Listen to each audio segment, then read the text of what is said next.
இல்ல இப்போ பொதுவா நம்ம சினிமால நடிக்கிறோங்கிறதுக்காக நம்ம டயலாக் அங்க பேச ரியல் லைஃப்ல ஃபீலிங்ஸா ஏதாவது பாசமா பேசினாலும் இல்ல நிஜமா பேசல நடிக்கிறியா நீ தங்கதுரை ஒரு அளவுக்கு மேல பண்ண நார்மலாகவே டெய்லி லைஃப்பில் வந்து என்னதான் சீரியல் ஆக்ட் பண்ணாலுமே நம்ம வந்து வீட்டு வேலையெல்லாம் பயங்கரமாக செஞ்சுட்டு தான் இருப்போம். எல்லாமே எல்லா வேலை பாத்ரூம் கழுவுறதுலேருந்து எல்லாமே செய்வோம்.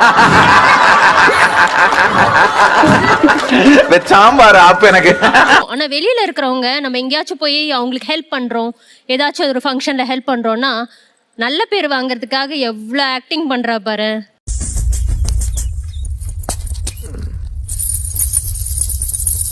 என்ன பாக்குற மனசுக்குள்ள சிரிச்ச இப்ப கூட நீங்க சொன்ன உடனே நீ பாத்ரூம் கழுவுறேன்னு கமெண்ட் பண்ணுவாங்க. உண்மையை சொல்லி நீ பாத்ரூம் கழுவுறேன்னு கமெண்ட் பண்ணுவாங்க. ப்ராமிஸா இன்னொரு முக்கியமான விஷயம் இந்த ஜட்ஜ் பண்றாங்க அப்படிங்கிறதுக்கு, இந்த பார்ட்டி லைஃப் அப்படின்னாலே வந்து எங்கேயாவது எல்லாரும் வெளில போறாங்கன்னா நீ மீடியால தானே இருக்க, நீ சரக்கு அடிப்பல, வெறியாயி மன வளர்ச்சிக்கு ஆளாயிட்டேன், நீ மீடியால தானே இருக்க, அது பண்ணுவேல இது பண்ணுவேலங்கிறது ஒரு பழக்கம் நம்மளுக்கு உண்மையாவே இல்லாம இருக்கும். இல்ல உங்களோட பர்சனல் பிரின்சிபல்ஸ் அதை வேண்டான்னு தவிர்க்கிற மாதிரி இருக்கும். ஆனா அவங்க கண்டிப்பா ஸ்டாம்ப் பண்றாங்க, என்ன கொடுமை சரவணன்.